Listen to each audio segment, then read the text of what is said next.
우리 하나님의 말씀 보도록 하겠습니다. 우리 하나님의 말씀은 고린도후서 13장 5절 말씀입니다. 우리 한 절 우리 같이 합독하도록 하겠습니다. 같이 읽습니다. 너희는 믿음 안에 있는가? 너희 자신을 시험하고 너희 자신을 확증하라. 예수 그리스도께서 너희 안에 계신 줄을 너희가 스스로 알지 못하느냐? 그렇지 않으면 너희는 버림받은 자니라. 아멘. 우리 같이 아멘 하겠습니다. 아멘. 믿음 안에 있는가? 라는 제목으로 같이 나누려고 합니다. 정확한 타이틀은 우리는 믿음 안에 있습니까? 라는 제목이에요. 여러분, 믿음이라는 사전적인 의미를 찾아보면 이렇게 나와 있습니다. 믿음은 마음으로 꼭 그렇게 당연하게 여겨 의심치 않다라는 사전적인 의미가 있다고 해요. 그러면 성경에서 말하고 있는 믿음은 어떤 믿음일까? 어떤 것일까? 성경에서 말하고 있는 믿음은 하나님과 하나님의 약속을 믿는 믿음을 말합니다 라고 말하고 있어요. 여러분, 오늘 우리가 하나님을 예배하고 하나님을 믿는다라는 믿음은 하나님과 하나님의 우리에게 주신 약속의 말씀을 믿는 믿음에서 근거해서 우리가 예배를 드린다는 거예요. 그래서 우리가 잘 아는 요한복음 3장 16절에 이런 말씀이 있어요. 하나님이 세상을 이처럼 사랑하사 독생자를 주셨으니 이는 저를 믿는 자마다 멸망치 않고 영생을 얻게 하려 하심이니라. 여기에 보면 우리가 잘 아는 말씀이지만 여기에는 명확한 타이틀이 있어요. 다시 말해 우리 믿음의 대상이 누구이시라고요? 우리의 믿음의 대상은 하나님이시라는 거예요. 이 시간 여러분들이 예배하는 타이틀은 누구예요? 하나님이세요. 그러면 우리가 예배하는 믿음의 내용은 무엇일까요? 믿음의 내용은 우리에게 약속하신 약속의 말씀을 부여잡고 우리가 오늘 주님 앞에 나갈 수가 있다는 거예요. 그냥 내가 예수 그리스도를 믿는다, 내가 교회 다닌다, 맹목적인 신앙이 아니에요. 우리는 하나님을 믿는 사람들이고 하나님이 하신 약속의 말씀이 이 땅 가운데 이루어질 것을 믿는 사람들의 공동체라는 거예요. 만약에 이 고백이 고백되어지지 않고 나는 오늘도 그냥 예배 와서 예배 자리에서 그냥 예배한다, 그런 타이틀이 없고 내용이 없으면 우리 예배는 하나님이 받으실 만한 예배가 되지 못한다는 거예요. 또 하나는 우리의 믿음이 현재형이어야 한다는 거예요. 현재형이어야 되며 또는 현재 진행형이 되어져야 한다는 거예요. 우리의 믿음이. 여러분, 세상에는 모든 분야에는 전문가가 존재합니다. 그렇죠? 그러나 믿음의 영역에서 전문가라고는 찾아볼 수가 없습니다. 그 누구도 교회 생활을 오래 하고 신앙생활을 오래 한다 할지라도 나는 신앙의 전문가입니다라고 자청해서 말할 수 있는 사람은 아무도 없어요. 믿음으로 살았던 경험이 있다 할지라도 과거 나는 하나님의 임재를 느꼈던 경험이 있습니다 라고 말하는 사람이라 할지라도, 그런 사람이라 할지라도 지금 내가 믿음으로 그 삶을 살아내고 있지 않다면, 현재형으로 살아내고 있지 않다면 뭐예요? 우리는 더 이상 그리스도인이 아닐 수 있다. 우리의 믿음은 현재 내가 그런 믿음으로 살아가고 있는가? 현재 내가 정말 예배자로서 삶을 살아가고 있는가? 내가 현재 예수 그리스도의 제자로서 그 발자취를 따라가고 있는가가 중요한 거예요. 예전에 내가 그랬었는데, 예전에 내가 방언을 받고 은혜를 받고 하나님 앞에 헌신하던 때가 있었는데 라고 하는 사람들은 더 이상 지금은 그렇지 않다는 거예요. 여러분, 믿음에서는요 과거의 경험은 필요가 없어요. 여러분, 우리가 잘 아는 베드로, 여러분 베드로가 한밤중에 배를 띄워서 바다를 나갔을 때 풍랑이는 바다를 보고 두려워했죠. 그때 저 멀리 다가오는 예수님을 보게 됩니다. 그리고 소리내어서 외칩니다. 예수님, 주님이 원하시면 내가 이 물결을 바다 위를 걸을 수 있게 해주십시오. 손을 내밀어 그를 잡습니다. 베드로가 믿음으로 예수님의 손을 잡으려 했는데 그는 어떻게 해요? 바다 위를 걸을 수가 있었어요. 그렇지만 잠시, 그것도 잠시 동안 일렁이는 거친 바다를 보고 그의 믿음이 연약해져서 발이 점점 빠져들기 시작한 것입니다. 마찬가지로 예전에 내가 그런 믿음을, 내가 그런 신앙생 체험을 했다 할지라도 내가 그런 믿음을 살지 않고 내가 현재형으로서 그렇게 살지 않으면 우리의 믿음은 뭐예요? 지금 물에 빠지는 위태로운 신앙이 될 수밖에 없다는 거예요. 그렇기 때문에 누구든지 나는 믿음의 전문가입니다, 나는 믿음에 든든히 서 있습니다 라고 말할 수 있는 사람은 아무도 없다는 거예요. 여러분, 믿음은 우리의 훈련을 통해서, 나의 경험을 통해서 쌓을 수 있는 것이 아니에요. 내가 하나님이 어떤 분이신지를 바로 알고 내가 그분과 올바른 관계를 지금 맺고 있느냐가 중요하다는 거예요. 그러기에 성경은 우리에게 말하고 있습니다. 너희의 믿음을 시험해 보아라 라고 말해요. 너의 믿음을 시험해 보아야 한다고 말해요. 나의 믿음이 올바른 믿음 안에 있는가 확인하고 점검하고 시험해야 한다고 성경은 우리에게 말하고 있어요. 하나님께서 때때로 우리에게 정말로 어려운 시험의 문제를 던져주실 때가 있어요. 인생의 고난을 통해, 환경을 통해, 자녀를 통해, 어떤 사업의 문제를 통해, 이웃을 통해, 가까운 관계를 통해서 우리에게 시험의 문제를 던져주실 때가 있어요. 여러분, 그때 우리가 그 문제를 풀 수 있는 해결책은 무엇일까요? 그것은 예수 그리스도를 믿는 믿음으로써 그것을 해결할 수가 있는 거예요.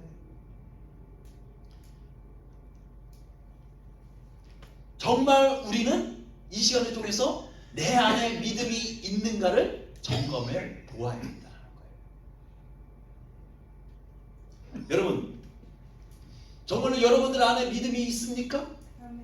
아멘. 아멘.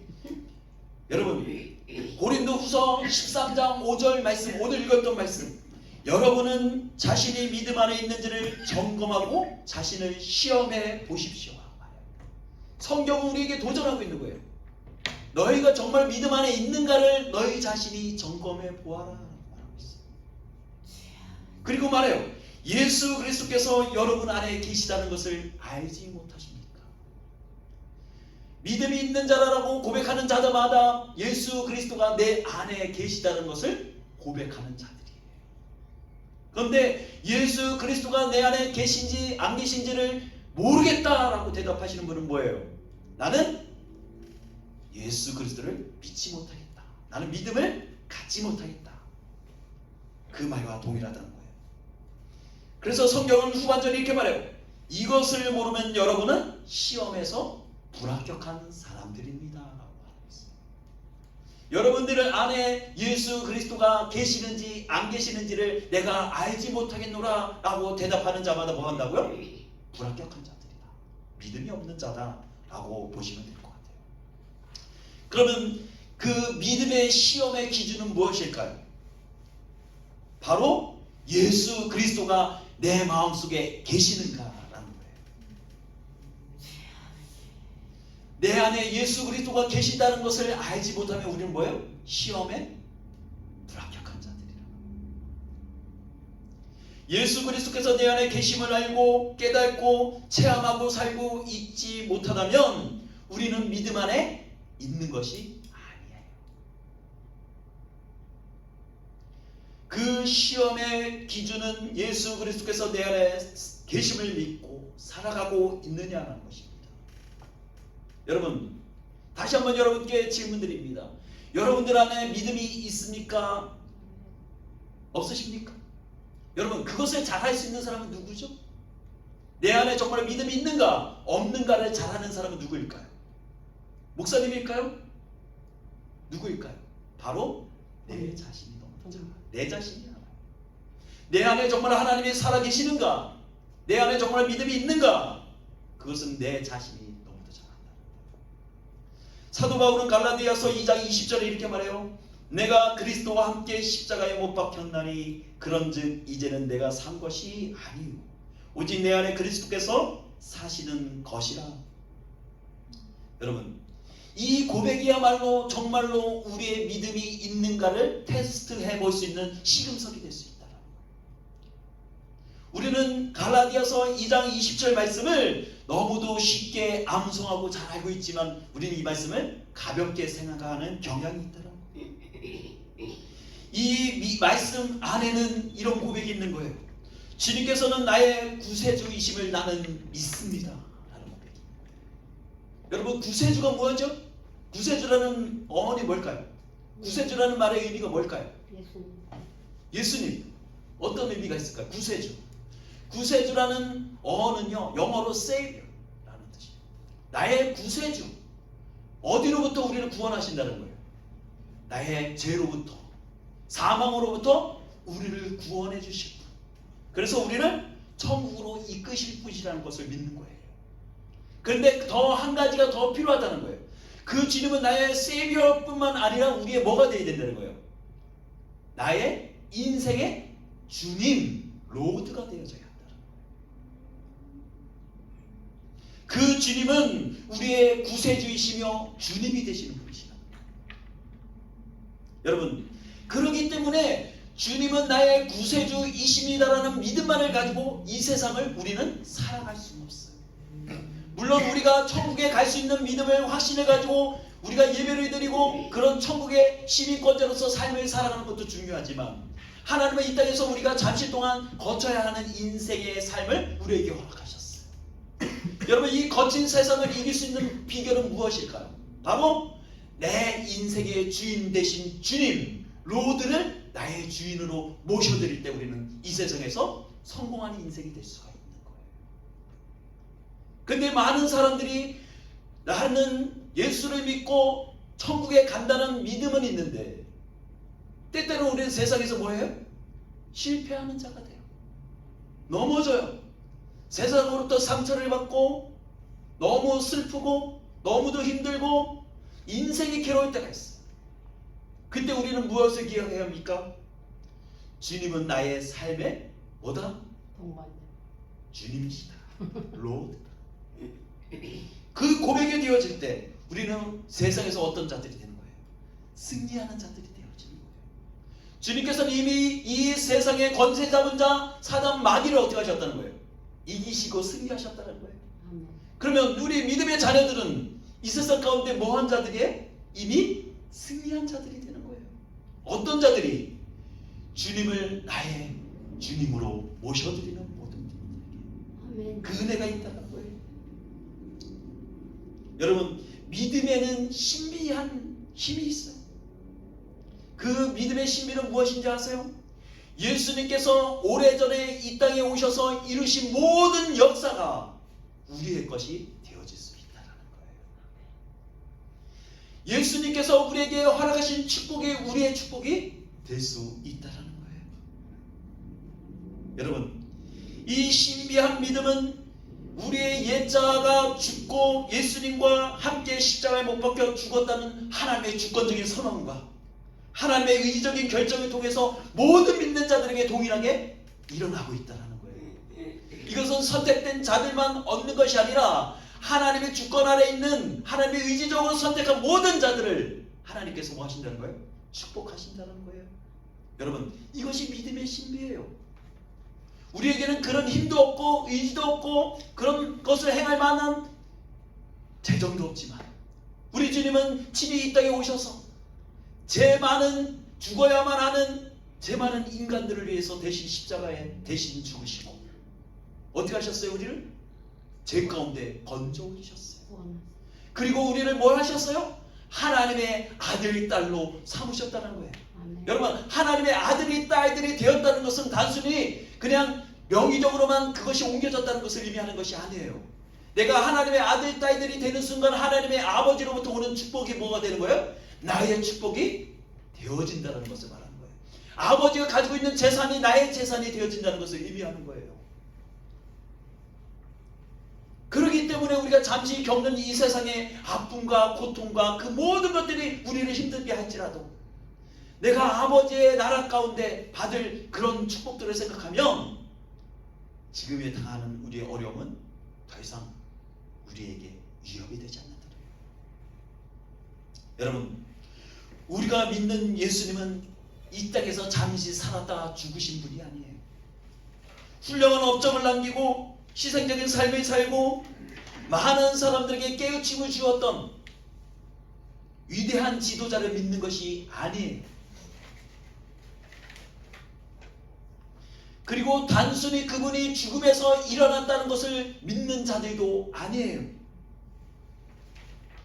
우리의 믿음은 우리 죄를 대신해 죽으시고 다시 부활하신 예수님이 우리 안에 지금도 살아계시다는 것을 믿는 자들이에요.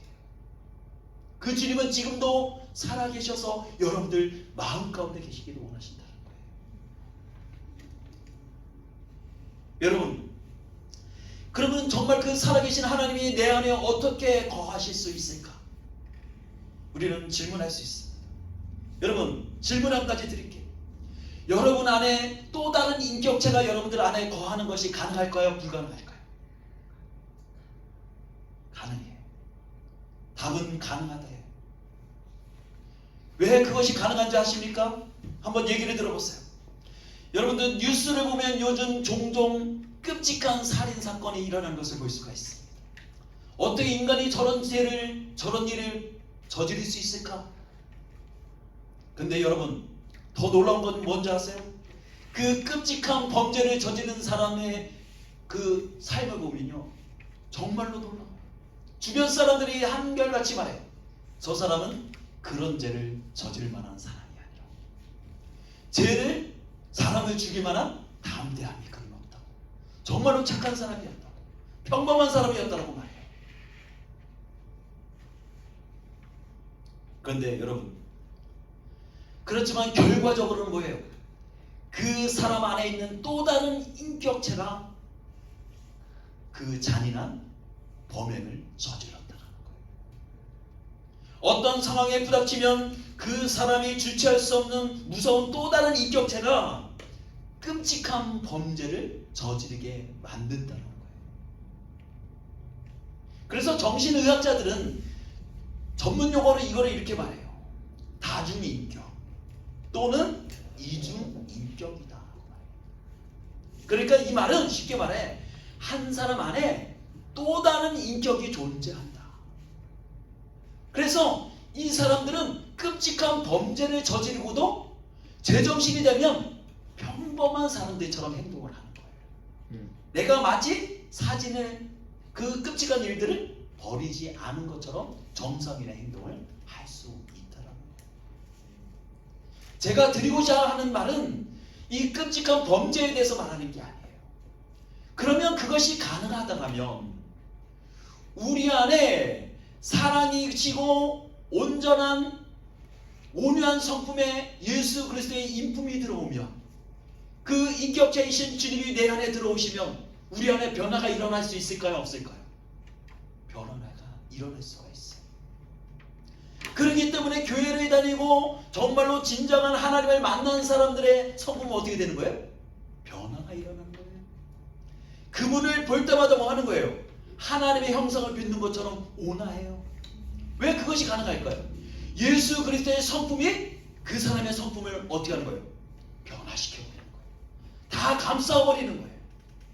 그래서 모습은 이강배이지만 그 안에 누가 사는 거예요? 예수 그리스도가 사는 거예요.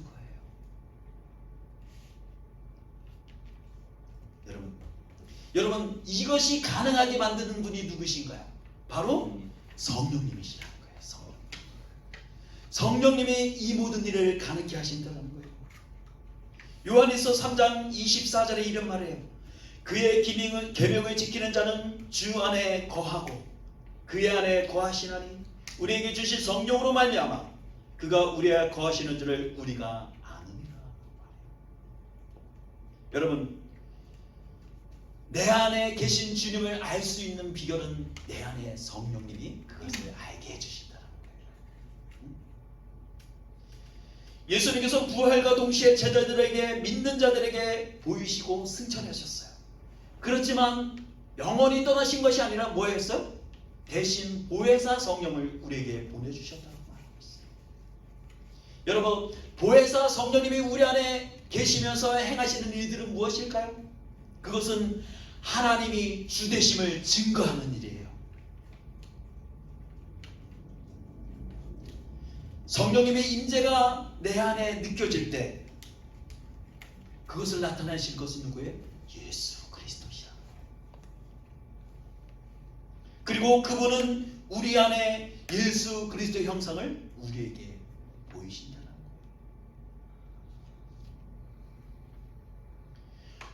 우리가 믿고 변화되어져서 선한 일을 행하고 가난한 자들을 돌보고 약한 자들을 우리가 보듬어 줄 수 있는 것은 무엇 때문에 가능한 거예요? 무엇 때문에 가능할까요? 그것은 내 안에 계시는 예수 그리스도로 말미암아, 그 사랑으로 말미암아 그것이 가능케 되어진다는 거예요.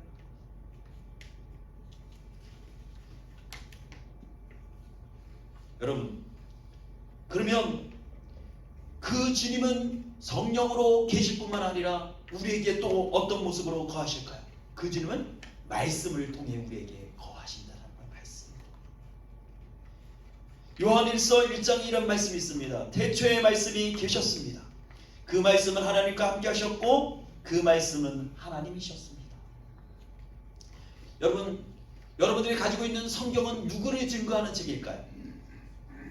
예수 그리스도를 증거하는 책이에요. 그런데 성경에 말하기를 태초에 계신 예수님의 말씀이라고 말해요. 태초에 말씀이 계셨다라고 말하고 있어요. 하나님의 말씀이 먼저 계셨다라고 말하고 있어요. 그 말씀이 누구를 증거한다고요? 예수 그리스도를 증거한다라고 말해요. 그 말씀은 동시에, 그 말은 즉슨 동시에 무엇을 의미하는 거예요? 그 말씀은 예수 그리스도시다는 것을 말하는 거예요. 그분이 이 땅에 육신을 입고 오셔서 그분의 말씀과 행하심으로 기록으로 남기셨습니다. 그리고 기록된 말씀을 통해 지금도 우리에게 뭐예요? 예수 그리스도의 주되심을 우리에게 나타내 보이시고 계시다라는 거예요. 주님께서 내 안에, 성령님께서 내 안에 계시지만, 그리스도께서 내 안에 사시지만 말씀이 없다면 우리는 그리스도를 볼 수도 없고 그리스도를 증거하는 사실을 믿지도 못합니다. 우리가 가지고 있는 이 기록된 말씀을 통해 우리는 누구를 보는 거예요? 예수 그리스도를 보는 거예요. 예수 그리스도를 믿는 증거로서 우리가 이 말씀을 읽는 거예요. 이 말씀을 읽을 때마다 우리는 그래서 누구를 받는 거예요? 그 안에 예수 그리스도를 믿는 거예요. 그리고 내 안에 희미해져가는 약속의 말씀을 어떻게 하는 거예요? 내 안에 다시 되새김질하는 거예요. 그래서 성경은 위인전이 아니에요. 단순한 역사적 기록이 아니에요. 성경은 뭐라고요?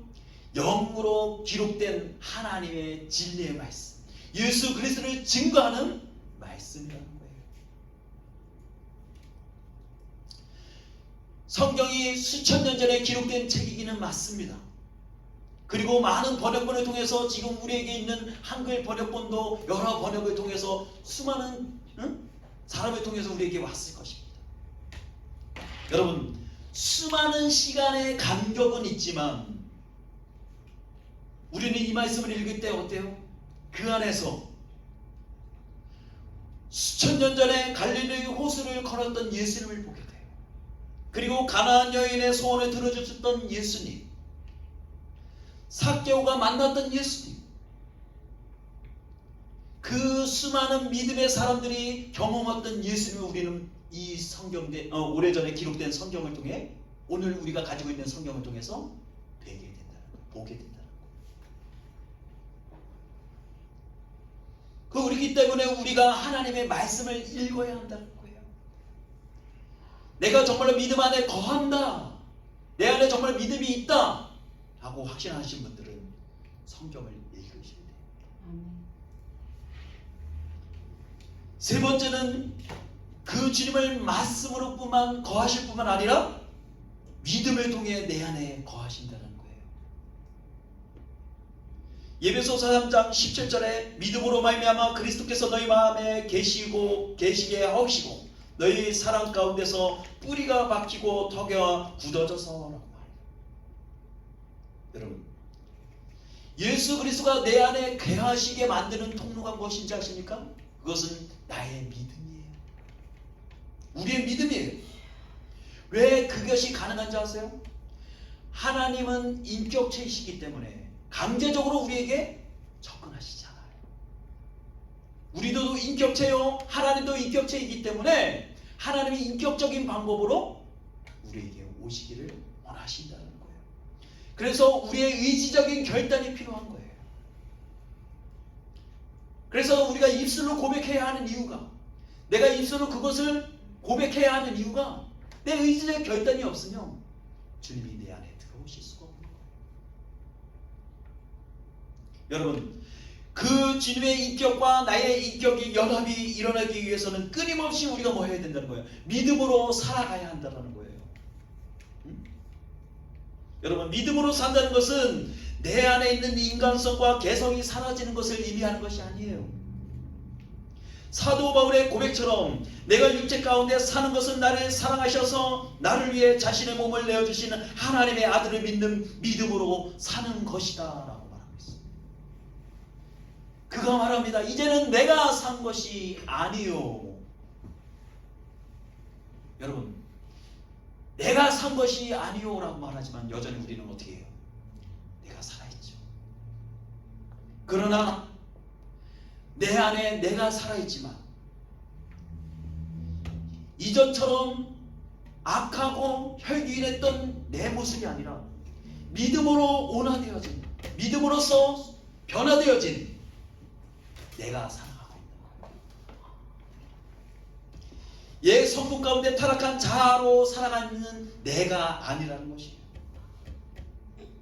우리는 이미 누구와 함께 죽은 거예요? 예수님이 십자가에 달리실 때 우리 옛자는 이미 죽은 거예요.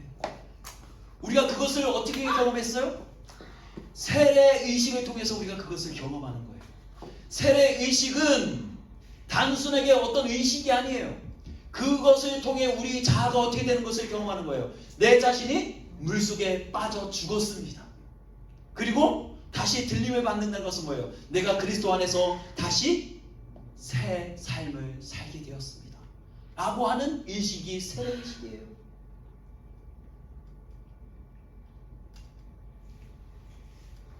여러분, 내가 그리스도와 함께 산다는 것은 단순히 예수 그리스도의 삶을 모방하는 것을 의미하는 것이 아니에요. 내가 노력하는 것이 아니에요. 그것은 뭐예요? 내가 예수 그리스도와 다시 살다라는 말의 의미는 내가 이전에 행했던 모든 것들을 이제는 나는 배설물로 여기고 뭐예요? 예수님이 가신 제자로서의 삶, 희생자로서의 삶, 사랑했던 그 스승으로서의 삶을 나도 살아가는 것을 의미하는 거예요. 여러분, 말씀을 마무리합니다. 저는 여러분들께 이런 질문을 드리면서 마무리하려고 합니다. 딱 하루만이라도 예수님이 당신이 된다면 어떤 일이 일어나겠는가? 한번 생각해 보세요. 예수님이 만약에 당신이 된다면, 이간배의 삶을 산다면 나의 삶 가운데 어떤 일이 일어날까? 저는 이렇게 생각해요. 만약 그 주님이 나의 삶을 살아가신다면 나의 우선순위가 뒤바뀔 것 같아요. 나의 우선순위가 당신의 의지적으로 바뀔 것이고, 나의 열정이 당신의 열정으로 변화될 것이고, 그분의 사랑이 나를 지배하게 될 것이다. 여러분,